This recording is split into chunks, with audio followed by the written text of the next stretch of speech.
তামান্নার মা আসছে, তামান্নার মা আসছে, আর তামান্না নেই। আমি লড়তে চাই, আমি লড়াই করতে চাই, সাধারণ মানুষের পাশে আমি দাঁড়াতে চাই। অভয়ার মা, ওনার আমার একই লক্ষ্য, বিচারটা ছিনিয়ে আনতে হবে। যে জায়গায় অন্যায় হবে সেই জায়গায় তামান্নার মা পৌঁছিয়ে যাবে। আমরা ভোট তো দেবো, চুরি তো করে নেবে, তখন কি করবা? আমার যতটা শক্তি অতটা আমি লড়াই করবো, আর আমি যে অন্যায়ের বিরুদ্ধে আমি লড়াই করতেই থাকবো। আমরা রয়েছি নদিয়ার কালীগঞ্জে, যে কালীগঞ্জবাসী বিগত কয়েক মাস আগেই ছোট্ট তামান্নাকে হারিয়েছে, চোখের জলে বিদায় দিয়েছে তাকে। কিন্তু যে মায়ের কোল খালি হয়েছে, সেই তামান্নার মা কালীগঞ্জ বিধানসভা থেকে এবারের সিপিআইএম প্রার্থী।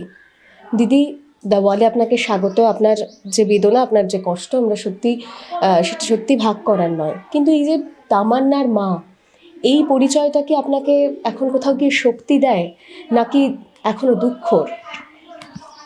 তামান্নার মা বলে যেমন শক্তি দেয় তেমন দুঃখ।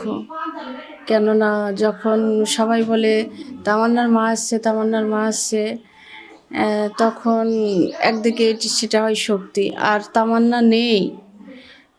তারাই বলে যে সেই মেয়েটা, যে মেয়েটাকে বোম দিয়ে মেরে দিয়েছে, সেই মেয়েটার মা এসেছে। তো যেমন শক্তি তেমনি আমার খুব কষ্ট, বেদনায়ক। দিদি, ভোটে দাঁড়াতে হলো কেন?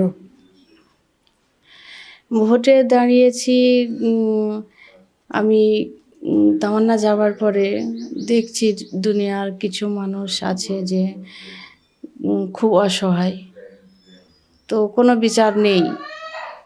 তো আমি ভেবেছি হয়তো আমি লড়তে চাই, আমি লড়াই করতে চাই, সাধারণ মানুষের পাশে আমি দাঁড়াতে চাই।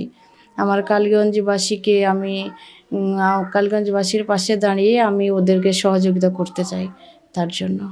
ঠিক।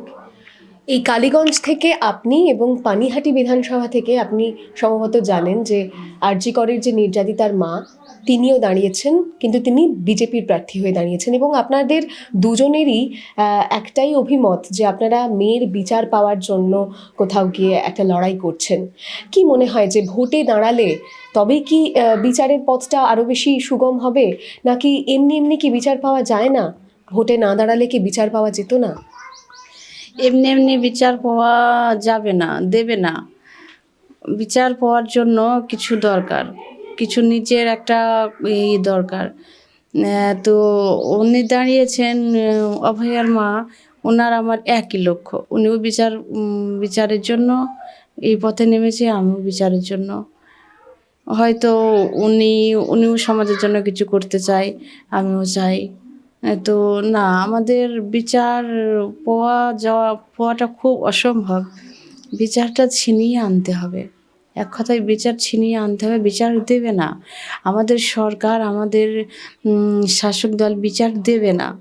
তো বিচারটা ছিনিয়ে আনার জন্য বাড়িতে থেকে বসে থেকে তো বিচার পাওয়া যাবে না, বিচার ছিনিয়ে আনা যাবে না, তার জন্য। অনেকেই একথা বলছেন যে আপনারা দুজনেই কোথাও একটা মানুষের সিম্প্যাথি পাওয়ার জন্য ভোটে দাঁড়িয়েছেন। অনেকেই এই মন্তব্য করছেন যে এইভাবে তো ভোট হয় না। কি বলবেন? মানুষের সিম্পতি আগেও ছিল যখন আমি তামান্নাকে হারিয়েছি। তখন মানুষের সিম্পতি তো আমার সব সময় ছিল। আর এখন ব্যাপারটা আলাদা। এখন আমার লড়াই, আমার এখন সিম্পতির জন্যে নয়, মানুষের পাশে থাকার জন্য, অসহায় মানুষের পাশে থাকার জন্য আমার ভোটে দাঁড়ানো। এটা সিম্পতি পাওয়ার জন্য নয়। আপনার এই লড়াইটা কি, মানে আপনি বলতে চাইছেন যে শুধুমাত্রই রাজনৈতিক, ব্যক্তিগত এই যে ন্যায় বিচার পাওয়ার যে তাগিদ, সেজন্য নয়? আমার লড়াইটা একদম রাজনৈতিক নয়, সম্পূর্ণ ন্যায়ের জন্য। ন্যায়ের জন্য আমার লড়াই। আমার তামান্নার জন্য, তামান্নার তো আছে, আর আমি চাই যে এমন যেখানে অন্যায় হবে, যে জায়গায় অন্যায় হবে সেই জায়গায় তামান্নার মা পৌঁছিয়ে যাবে। তো আমি অন্যায়ের বিরুদ্ধে লড়তে চাই। আমার রাজনীতিটা অনেক পরে, আমি হয়তো রাজনীতিতে এসেছি, বাট রাজনীতির জন্য রাজনীতি নয়, আমার ন্যায়ের জন্য লড়াই। আমি চাই যে আর কোনো তামান্নাকে কারো মায়ের কোল ছেড়ে যেতে দেব না। আমার কালীগঞ্জবাসী আমার সব জায়গায় আমি অত ক্ষমতা নেই, একটা মানুষ চাইলেই যে সব করতে পারি না। তো আমার মনে হয় যে আমি যতটা পারবো আমি সবাইকে রক্ষা করার চেষ্টা করব।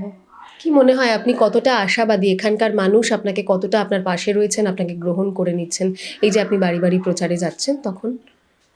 আমাকে মানুষের সাড়া প্রচুর আছে, মানুষ প্রচুর ভালোবাসাও দিচ্ছে, আশাও পাচ্ছি, আবার দুরাশাও হচ্ছে। আশাই পাচ্ছি মানুষের যখন বলছে, মানুষ একটা পাবলিক মানুষ এর কতটা ভয় যখন বলছে যে ভোট আমি দেব, আমরা ভোট তো দেব, চুরি তো করে নেবে, তখন কি করবা? তাদেরকে বুঝিয়ে বলতে হচ্ছে যে এবার চুরি করতে পারবে না, এমন বলতে হচ্ছে। তো তো আমার মনে হচ্ছে যে ওরা তো চোরের জাত, তো চুরি করাটা ওদের স্বভাব। সে বাক্স চুরি হোক আর রাতে রাতে টাকা দিয়ে চুরি হোক, কিছু। জিততে পারবেন মনে হচ্ছে? হ্যাঁ, আমার মনে হচ্ছে যদি উম, ওইসব, আল্লাহ চাইলে তো অনেক কিছু হয়। আর ওরা আমার এবার মনে হচ্ছে যে ওরা টাকা দিয়ে কিছু করতে পারবে না, কেন মানুষ বুঝেছে যে কতটা খারাপ আছে, মানুষ একদম ভালো নেই। আমার এই কালীগঞ্জবাসী ভালো নেই। আমার কালীগঞ্জবাসীদের খুব দুঃখ, মানে এমন জানাচ্ছে যে উম, আমার কিছু চাই না। আজকে প্রচারে বেরিয়েছি, বলছে আমার কিছু চাই না, আমি চাই আমরা খেটে খাবো, কিন্তু খাটার সুযোগটুকু আমাদেরকে দিতে হবে। আমার স্বামী বাইরে যাবে, ওখানে বলবে বাঙালি, তাই বলে মারবে, এমন করলে হবে না, এগুলো দেখতে হবে। আর জিনিসের দাম কমাতে হবে, একদম ঠিক নয় এগুলো। পাবলিক মানুষের এগুলো অভিযোগগুলো করছে। আর যদি জিততে না পারেন তাহলে তারপরেও কি এই লড়াই আপনি চালিয়ে যাবেন? একদম, আমার কাছে হার জিতটা একদম ওটা পরে, প্রথমে আমার লড়াই এমন হতে পারে যে আরও বেশি আমি লড়াই করতে লাগলাম। আমার লড়াই থাকবে, আমার হারি বা জিতে আমি অন্যায়ের বিরুদ্ধে লড়াই করবই। আমার লড়াই থামবে না, কোনো দিন থামবে না। আমার যতটা শক্তি অতটা আমি লড়াই করব, আর আমি যে অন্যায়ের বিরুদ্ধে আমি লড়াই করতেই থাকবো। একদম শেষ প্রশ্ন দিদি আজকে এই পর্বটাতে, যে এই কালীগঞ্জবাসীর জন্য আপনার কি বার্তা থাকবে যখন আপনি বাড়ি বাড়ি প্রচারে যাচ্ছেন, মানুষের সঙ্গে জনসংযোগ করছেন, তাদের হাত ধরে আপনাকে ভোট দেওয়ার জন্য ভোট চাইছেন, তাদের কাছে আপনার কি বার্তা থাকবে? আমার কালীগঞ্জবাসীর কাছে আমার আবেদন যে এখনও দেখা যায় যে কালীগঞ্জ হসপিটাল আছে, ওখানে কোনো চিকিৎসা নেই। যদি ওরা কি করে, তাড়াতাড়ি ছেড়ে দেয়, কৃষ্ণনগর নিয়ে চলে যাও, বহরমপুর নিয়ে চলে যাও। কৃষ্ণনগর যেতে যেতে তো ও রোগীটা আরও অসুস্থ হয়ে যাবে। তো আমি চাইবো যে কালীগঞ্জে ভালো মতো চিকিৎসার প্রয়োজন আছে, ভালো ডাক্তার, সিস্টার, ওষুধ, সব কিছু ঠিকঠাক হোক। আর ওখানে যারা অসহায় হয়ে এখানে ওখানে দৌড়াচ্ছে, আর বেশি কি হয়েছে, নার্সিংহোম হয়েছে, নেতাদের নার্সিংহোম, যেখানে নেতাদেরই চিকিৎসা হবে, মানে বড় লোকদের চিকিৎসা হবে, বড় লোকদের চিকিৎসা হবে। ওখানে তো আর গরিবরা যেতে পারবে না, আমাদের মতো মানুষরা তো হসপিটালেই যাবে।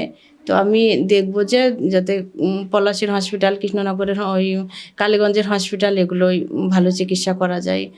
স্কুলগুলো, প্রাইমারি স্কুলগুলো, কালীগঞ্জের যে স্কুল আছে, তো স্কুলগুলো মোটামুটি বন্ধর দিকে, স্কুলের কোনো পড়াশোনা নেই, হয়তো দুটো মেয়ে একটা স্যার, এমন পড়াশোনা ভালো নেই। তো আমি দেখব যে ওই স্কুলে, পাবলিক স্কুলে না যেয়ে প্রাইমারি স্কুলগুলোতে ভালো পড়াশোনা করার জন্য।